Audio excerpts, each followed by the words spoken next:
Right, we're there, 7:35. How much have we got? 10 people. Right. So for those of you with cameras on, can you just give me a thumbs up if you've come across the human diver before, you've got a little bit of an idea about what human factors in diving is all about.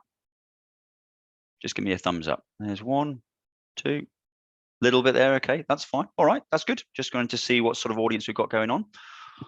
All right, good. Well, I hope you can get something out of this presentation then. Some ground rules to start with. If you haven't already, can you please mute your microphone just to avoid distracting everybody else? And Zoom has got chat window functionality. By all means, if you want to message each other, if you guys know each other, that's fine, feel free. But can you please not use the group chat until the end when we take questions, just because it can be a bit of a distraction. There are a few pages on here that have got websites on that you might find useful to refer to later. This video is being recorded. It will go on YouTube afterwards, so you can have a look at it afterwards if you like, but feel free to just get your phones out or take a screenshot at the time if you want to make a note of a website or something. Also, I would ask if you can message me via the chat functionality just with your email addresses or Facebook messages if you haven't got it, just so I can, or if I haven't got it yet, just so I can reach out to you in future. That would be really good. This is only going to scratch the surface of human factors. So obviously, from what I just asked, some people have got a bit of an idea, some people have got no idea, and that's absolutely fine. The whole purpose of this presentation is an introduction into human factors in diving, but it is very much a surface scratching, kind of just give you a bit of a flavor about what it's all about, and you can decide if you want to know some more. Right, the scope of what we're going to talk about. The aim of this presentation is, what I want you to do is take away something that is going to allow you to think differently about your diving and hopefully improve it. That's the whole idea. That's what I want to try and get out of this flavor of human factors. We'll then talk about, what we're going to talk about first after this is what are human factors, and within that we've got non-technical skills. So human factors, HF, non-technical skills, NTS. We'll come onto those in a little bit more detail, and that's what we're going to focus on largely today. I'll give you a little bit about my background so you know where I'm coming from and why I believe in this so much. What I'm going to do is focus on different types of diver, just a slide on each, not spending too much time on it, but just to try and give you an idea about how I think this is relevant to all types of divers. You often hear people will say, I'm only a recreational diver, I don't really need human factors, or I've been instructing people for 30 or 40 years, I don't need human factors. But actually, I really think this has got relevance to everybody. So I'm just going to try and get a few examples out of how I can show that to for all different types of diver. I'll talk a bit about the human diver, the company, and what that's all about. Oh, just one more person is arriving. And then, another person's arriving. I'll talk a bit about the human diver, and then I'll summarize and take questions at the end. For those guys that have just arrived, you haven't missed much, just the initial introductions. It's all been recorded if you want to watch it again later. Okay, so what are human factors and non-technical skills? There's lots of definitions out there for what human factors are about, but I really like this one. It's really nice and succinct. They're all about making it easier to do the right thing and therefore harder to do the wrong thing, okay? And if you kind of refer back to that definition when you're trying to think about anything to do with this, that's what it's all about. It's all about making it easier to do the right thing and harder to do the wrong thing. Now, within human factors, which is a massive subject, there's so much that goes into it. You have got this a subset of human factors called non-technical skills. Now, those are interpersonal skills, social skills, and they're kind of the middle ground, as it were, between you and making your proper skills in this context, diving, really good. So you've got technical skills with diving, whether that be buoyancy, putting up a DSMB, laying line in a cave, trim, etc. If you've got good non-technical skills, it can help make your technical skills better. That's what it's all about. So where does this all come from? Well, it actually comes originally from the world of aviation. So back in the 70s, when relatively large number of airplanes were crashing, and aircraft manufacturers, airlines, etc., we're looking around and thinking, right, well, what's going on here? And it wasn't really the airplanes anymore, because technically they're all pretty sound. It was really coming down to the humans in the chain. We are the weak link in all of this sort of stuff.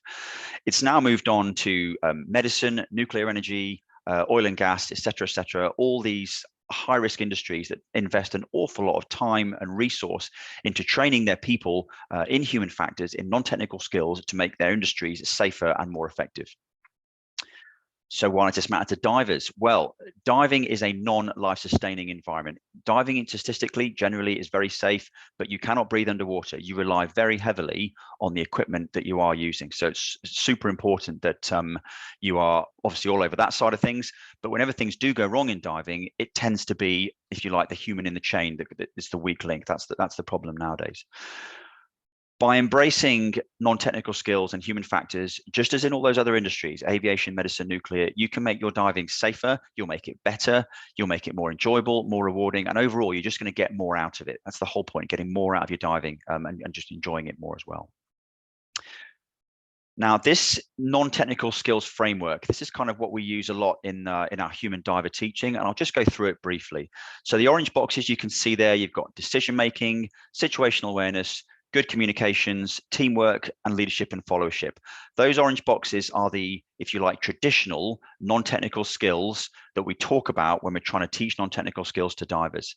Now, they're all interlinked, they all overlap somewhat, and they're all affected by stress and fatigue. So if you're under stress or you're tired, they will negatively impact your ability to perform these non-technical skills and therefore your technical skills and your actual diving. The blue box around the outside with just culture and psychological safety inside, I'll come onto that in a bit more detail with some more examples as we go. But psychological safety is about before a dive happens, you're able to put your hand up if you're not comfortable with something and you don't think it's going to go right. You might be asking what you think is a stupid question, but a lot of the time, you know, a dive master or an instructor will say, "Okay, folks, off we go. Any questions?" And people just go, "Nope," because nobody else puts their hands up. So psychological safety is about that environment where people can put their hands up to say they're not happy with something. Just culture is to do with after a dive when something hasn't gone right, and whether it be just a simple, well, I say a skills class that you haven't done very well on, or an accident where someone's hurt themselves or somebody's died, then a just culture is where you look back at what happened and what made sense at the time to try and learn lessons to go forward. It's not about blaming people. And what you often find with diving, especially on a lot of the social media sites that we all frequent, is that when something goes wrong, everybody just, you know, chucks metaphorical rocks at each other to say what an idiot you were. And it's very rarely that simple. So a just culture is about looking at the lessons and improving for the future. Now, the whole point of a non-technical skills training session or workshop is to develop what's called a shared mental model amongst your team, right? So if you've got a team of divers and you're all thinking not exactly the same thing, but along the same lines, because you've done this non-technical skills training, you're going to do better as a team. A simple example of a shared mental model would be gas amounts. Okay, so you're a dive master on a boat and you've got a group of divers, and at the start you say, "Okay, right, Paul, how much gas have you got? Simon, how much gas have you got? Warren, how much gas have you got?" And by finding out exactly how much gas people have at the start, and by having an idea of how much gas people are going to get through based on their average consumption rates, it will allow you better to plan the dive to start with and then make decisions during the dive as to how the dive's going to progress. Because if, for example, halfway through the dive, you realize that Paul has only got say 120 bar, but you still got 150, and you think, well, that's a bit weird. But actually, if at the start of the dive he already had 30 bar less than you, then that would make sense. So it's all about that shared mental model to make better decisions. And by having the shared mental model as a team, it makes you better placed to deal with the unknowns that happen. Nobody goes into a dive, you know, wanting to have an accident or wanting to drown or whatever, wanting to get lost. That's obviously not what we do.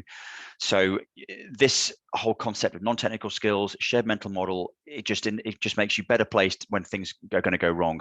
A good example of this would be as a dive shop with a team of dive masters and instructors running rescue scenario drills every so often. And that way, if you've had those drills tested and you've embedded, you know, non-technical skills and human factors within that sort of thing, then if heaven forbid something does go wrong and you do have to do a rescue, you'll be much better placed as a team to deal with it and have a favorable outcome. So those are the kind of things we're looking at.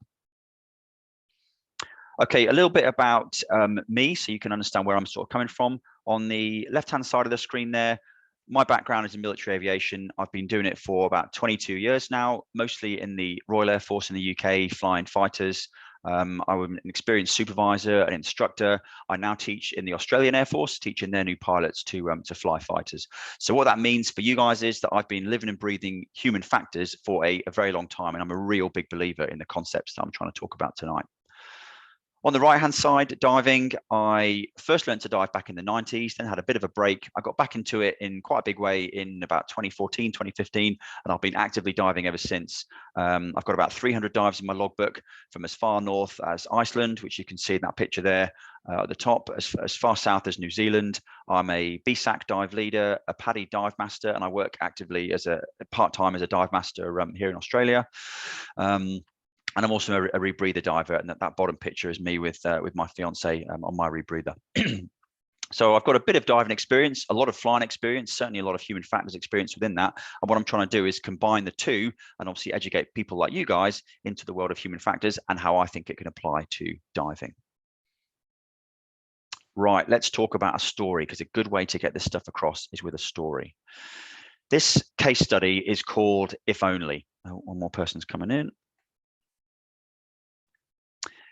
This case story is called If Only, and it tells a story about a chap called Brian who died in Hawaii about 10 years ago, I think. In fact, sorry, no, about 4 years ago, while he was doing a rebreather training dive. He got in the water with his oxygen turned off. He went hypoxic, and then he passed out on the surface and drowned. And at first glance, you would hear that summation and look at the headline and just go, well, it's all Brian's fault. What an idiot. Why did he get in the water with his oxygen turned off? It's all his fault. But actually, if you dig into this story, and there's an awful lot of information to come out of it, there are so many other factors, some of them going back years, which led up to the way or the causes for this accident. For example, there were a few stresses involved. There was lots of time pressure externally to get the course done for family reasons and things like that. There were internal pressures. Brian, it was in Hawaii, and he'd been wearing a dry suit until maybe an hour before the boat left the dock. So they got to the dive site, and he was desperate to get in. He was feeling quite stressed because he was so warm in a dry suit. Situation awareness. So the rebreather was capable of, and was indeed almost certainly telling him what was going wrong. You'd have had little vibrating sensations, flashing lights, but for whatever reason, Brian's attention was focused elsewhere. And that's something that's really quite important to get across with situation awareness. You cannot pay more attention. It's often people will just sort of say, oh, pay more attention. Well, it's not quite that simple. You can't pay more attention. What you can do is look at why your attention was focused in a particular area at a certain time, and then in future think, well, I'm going to focus it this way. So what you can do is learn how to focus your attention in the right place at the right time. Someone hasn't got their microphone muted. If that's could just be remedied, please. Where was I? Another big thing to consider from If Only was checklists. As with most technical diving courses, certainly with rebreather courses, checklists were used. They were obviously part of the training, but in this particular situation, they were done a little bit out of sync. The rebreather checks had been done on the dock before the dive, but then the oxygen had been turned off for the boat trip and wasn't turned on again prior to the dive for various reasons, which as I say, I won't go into too much detail now. And something that was a real big thing out of this was psychological safety. To reiterate, psychological safety is where you feel comfortable to put your hand up and say, look, guys, I'm sorry, I'm not happy with this. Let's just take a breather and start again, or look at what's going on. It's really hard to do that in an awful lot of environments in life. Certainly in diving, it's difficult to be that person to put their hand up. And one of the people who was interviewed as part of this case study, she said that at the time of the dive, she felt uncomfortable, but she was like, oh, I just don't want to be that person that puts my hand up. And tragically, that was the dive where Brian lost his life. So psychological safety really is key to safe diving. If you want to know more about this, If Only, it's a really interesting video, interesting case study.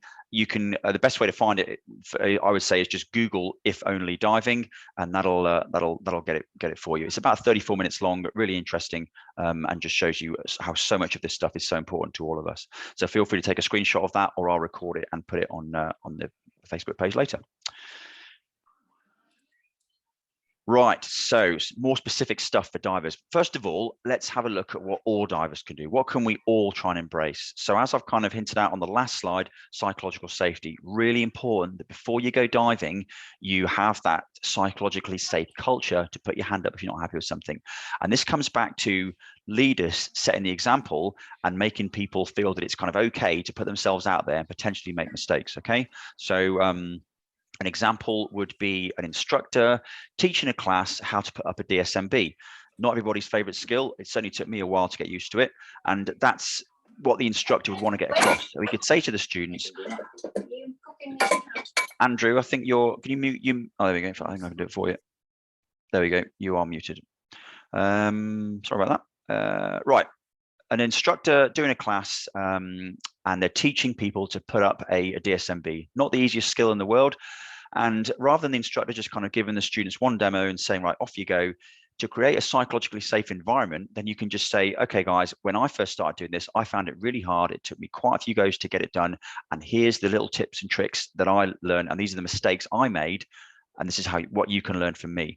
And by putting themselves out there, making themselves feel vulnerable or look vulnerable rather, it doesn't make you look stupid. It just makes your students know that you're not perfect. And if you can make mistakes, they can make mistakes too. And that is all part of a positive learning environment.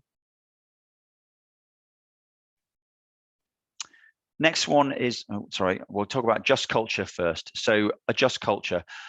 Just to compare that to psychological safety is what happens before a dive if you're not sure about something that's about to happen. So it's kind of proactive. A just culture is what happens after a dive and it's reactive. So that's to do with if something goes wrong. Let's say, like I say, you don't do very well performing a certain skill, or there's, heaven forbid, some kind of incident or accident.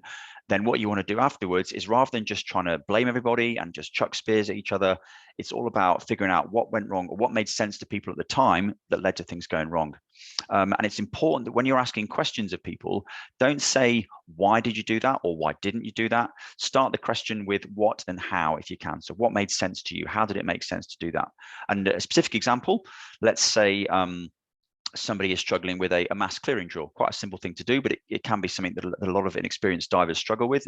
So as the instructor, rather than saying, why can't you do the mass clearing drill, say something more along the lines of, what is it that you don't like about the mass clearing drill? Because that kind of is a bit more inquisitive and asking, not necessarily specific questions, but you'll get more information out of the person. So they'll be like, well, I just don't like the way the water feels on when my eyes are closed and my mask's over it.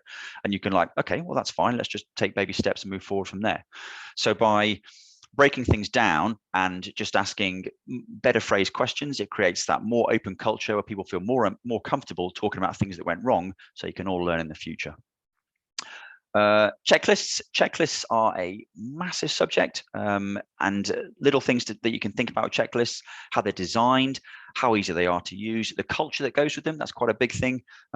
Examples of checks in diving: kit lists. I go through a kit list on my iPhone every time before I pack my car for fear of forgetting something.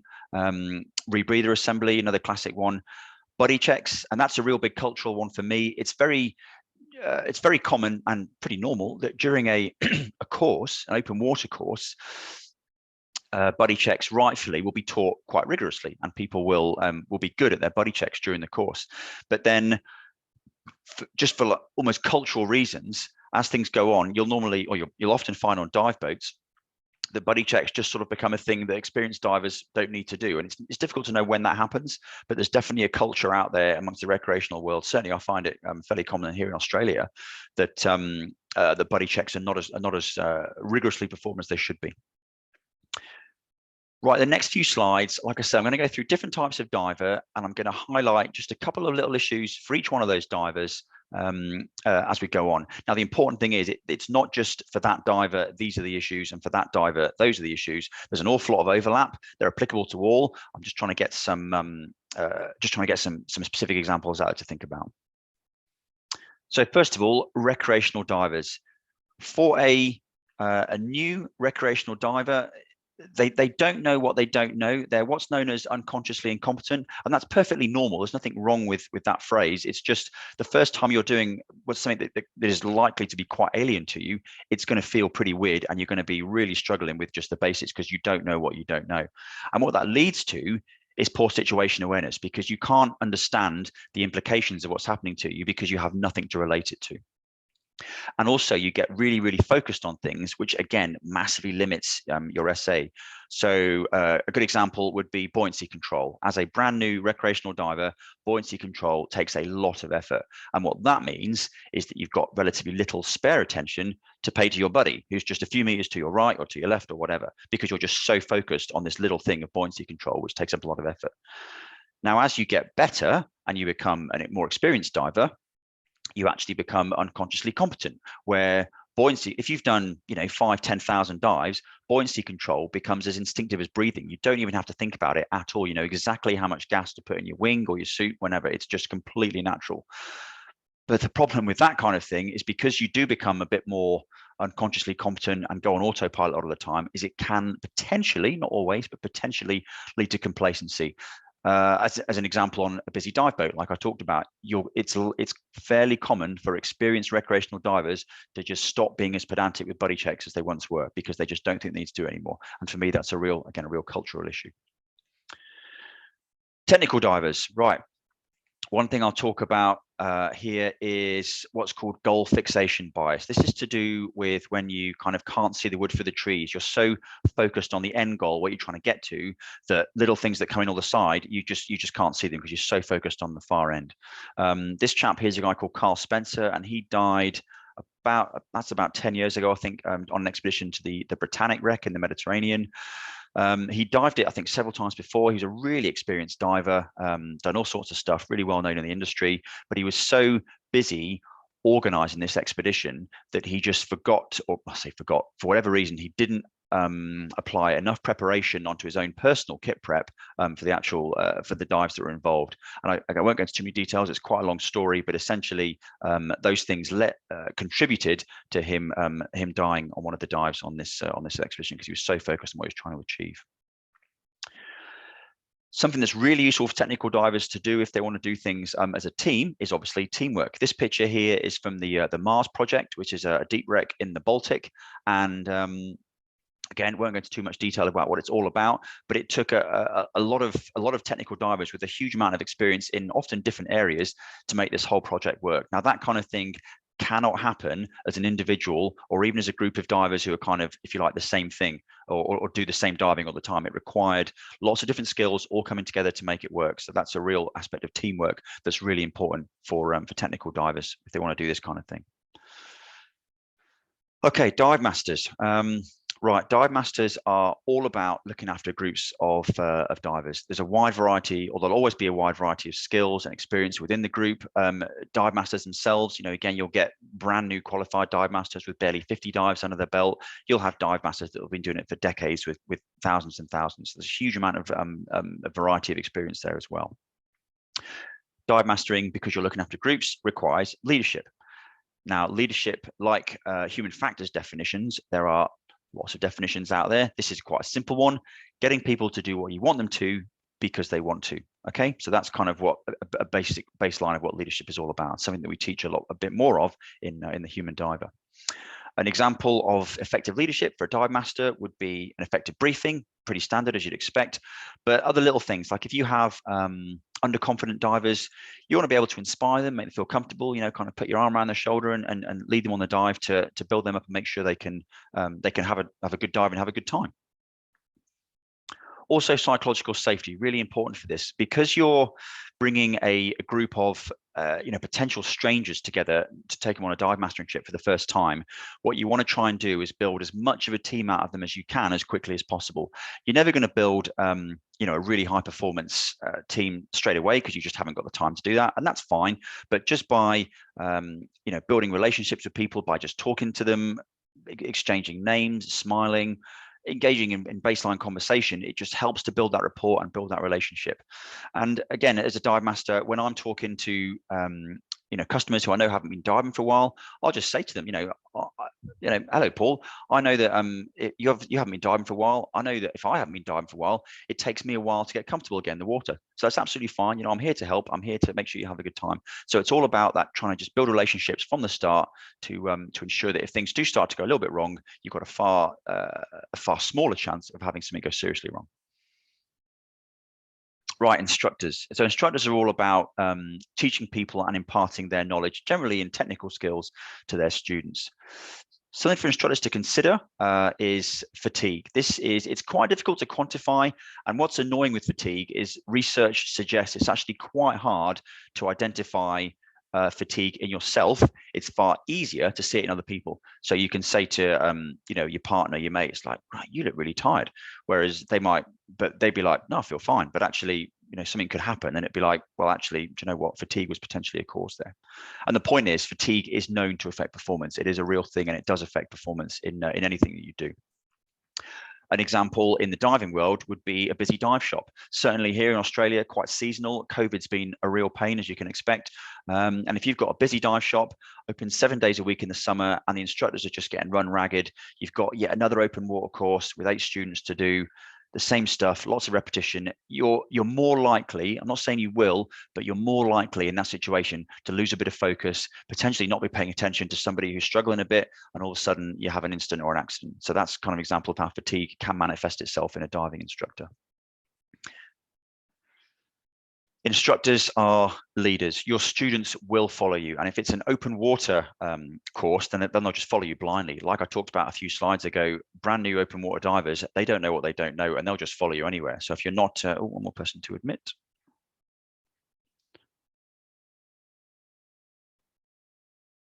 Sorry, folks, a few little clicks to make.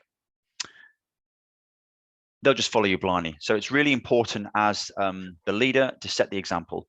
Like I talked about with the psychological safety example, the DSMB, make sure that people know that you aren't perfect, encourage questions, encourage discussion. And something else to consider as well is if you can explain to people why something is done, that leads to a better understanding and retention. A good example for that would be the primary retrieval drill. So if you just do it by rote, you'd be like, okay, I want you to lean to one side, put your hand down against your leg, bring it back up and round.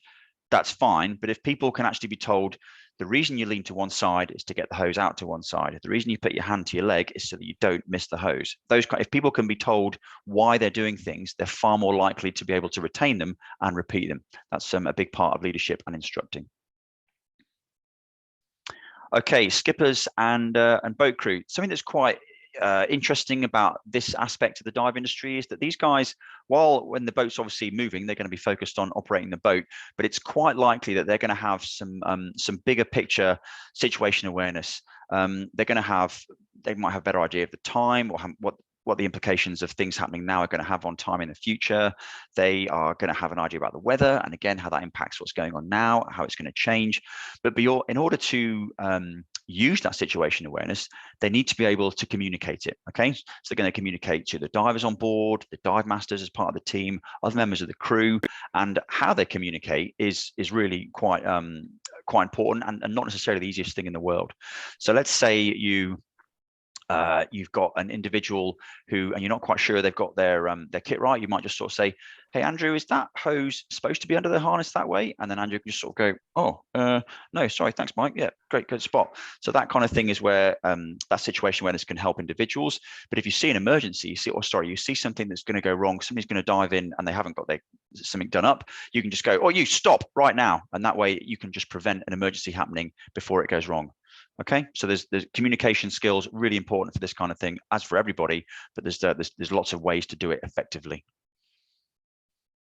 Dive shop managers or owners, these guys have an awful lot of pressure on them.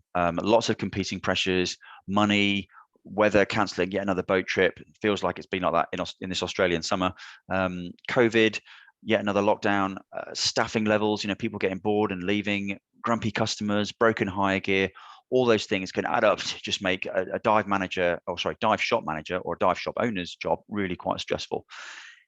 Excuse me. What's important is that they adopt a just culture, listening to their team. Okay, if you can really embrace this with your employees, with the rest of your team members, and you get them to open up and talk about things, potential mistakes that they've made, then everyone can learn, and they're going to want to keep learning for you if they know that it's okay to talk about that sort of thing. An example, boat goes out for the day and the boat comes back late. So if you have a just culture, then the manager will just talk to the crew, talk to the dive master, whatever, and say, okay, how come the boat was late, fellas? And the dive master can just sort of go, well, there were quite a few customers this morning that wanted high gear. That took ages to sort out. Then the customers took ages to get in the water, which, you know, made things last forever. Then the surface interval was actually 1 hour and 20 instead of an hour.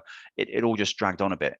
But by talking about these little things and talking about, you know, what made things happen, then you can come up with some ideas about how to streamline these processes to make it more efficient for the future, and everyone can learn. So everyone can use this just culture, so the whole team can get on board and achieve more. Right. So the human diver. What is the human diver all about? Our aim, or the aim of the human diver rather, is to provide expert human factors training within the context of diving. Human factors, massive subject I like to talk about, lots of it in aviation, which I've used for all my professional life, lots of it in medicine, nuclear energy, etc., etc. The human diver is the only company that provides the same concepts, but taught in the context of diving. That's what we're all about.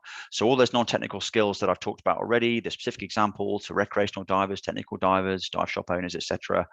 We will we go into those sort of things in a lot more detail. That's what we're all about. The important thing is that we offer training for all types of diver. Okay, so we have people in our classes who are novice recreational divers. We've had people who've been commercially diving for decades. And everyone in between. We also get a lot of people who are not divers. They may have done some diving in the past, but actually they just want some, you know, perhaps slightly different human factors training. And we've had people do that as well. And we usually get good feedback from it, which is good. These are some links that you might find useful. So the humandiver.com is, if you like, the master website, which has some information on it, on all the training we offer, and lots of links to blogs and so on and so forth. If the If Only documentary is also on there, if you can't find it through Google. And if you go onto facebook.com/THD Australia, that's my website, or my Facebook page rather.